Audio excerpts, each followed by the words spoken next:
They called him the Mountain Man because no one remembered the name he was born with, only the silhouette he became over time, a man living far above the town, where the air grew thin and silence became a companion rather than an enemy, someone shaped by loss, endurance, and a life spent trusting the mountains more than people. He came down only when supplies ran low or winter demanded it, and on the night everything changed. He found himself standing in a dim gambling hall, soaked in smoke, sweat and arrogance, watching a poker table where men laughed, too loudly to hide their desperation, and played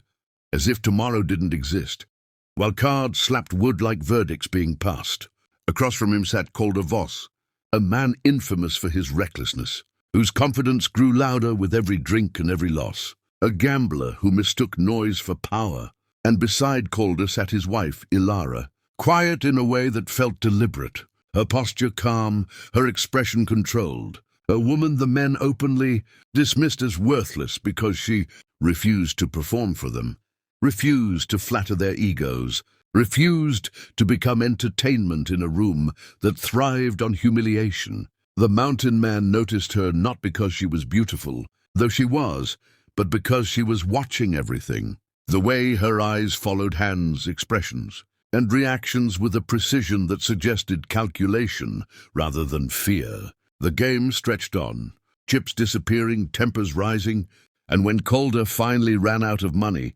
he laughed as though humiliation were a joke, slamming his final bet onto the table and,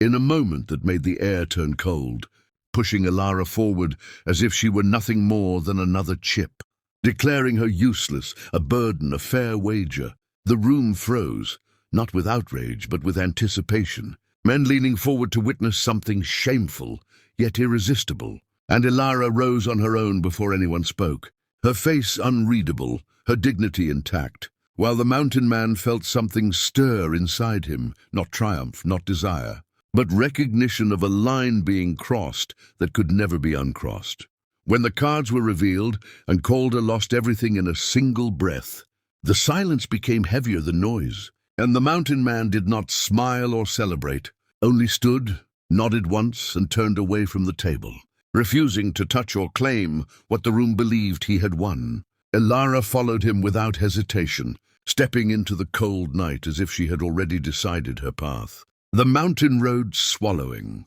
the town lights behind them as they climbed, higher into darkness. For a long time they said nothing, the only sound the engine and the wind, until Ilara finally spoke, her voice calm and steady as she told him she was not a prize, not a victim, and not the woman people believed her to be. And something in the way she spoke made the Mountain Man listen more carefully than he had listened to anyone in years. When they reached the cabin, rough and weathered, but standing strong against the mountain, he offered her shelter without conditions, space without ownership, making it clear she owed him nothing. And as days passed into weeks, the Mountain Man began to notice things others had missed, how Ilara rose early, studied the land as if reading a language written into stone and snow, examined old maps by firelight, asked careful questions about abandoned mining routes and sealed records, and carried herself not like someone broken by fate, but like someone waiting patiently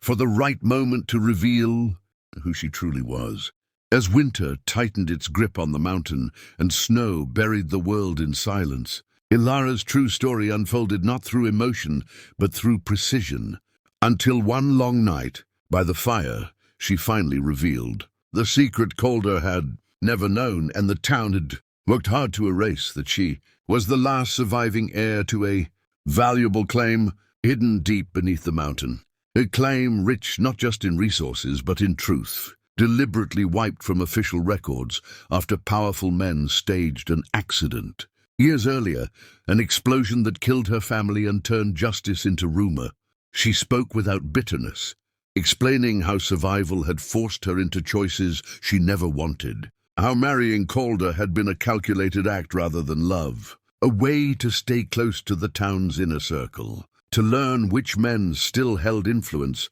and which secrets were still buried, and how being gambled away had not been her destruction, but her escape. The mountain man listened in silence, realizing the mountain he had lived on for years had been guarding the same truth she carried. And together they began uncovering what had been hidden, following forgotten tunnels, weathered markers, and faded documents until evidence surfaced that could no longer be denied. When whispers reached the town, panic followed, and the same men, who once laughed around the poker table, tried to reclaim control through threats and intimidation. But truth, once exposed, moved faster than fear, unraveling decades of corruption and forcing the town to confront the cost of its silence. Ilara stood firm, not seeking revenge but restoration, choosing to return the land to public hands and expose the crimes without becoming what her enemies were. And as the case closed and the town's power structure collapsed, the mountain man understood that the night at the poker table had never been about winning a wife, but about standing at the crossroads of someone reclaiming her destiny. When Ilara prepared to leave the mountain, carrying nothing but what she chose, they shared no promises and no illusions, only respect. And as she walked away into a future she had reclaimed, the mountain man remained, watching the mountain stand unchanged, silent and enduring, bearing witness to a truth that proved some souls are never meant to be owned, traded, or called worthless.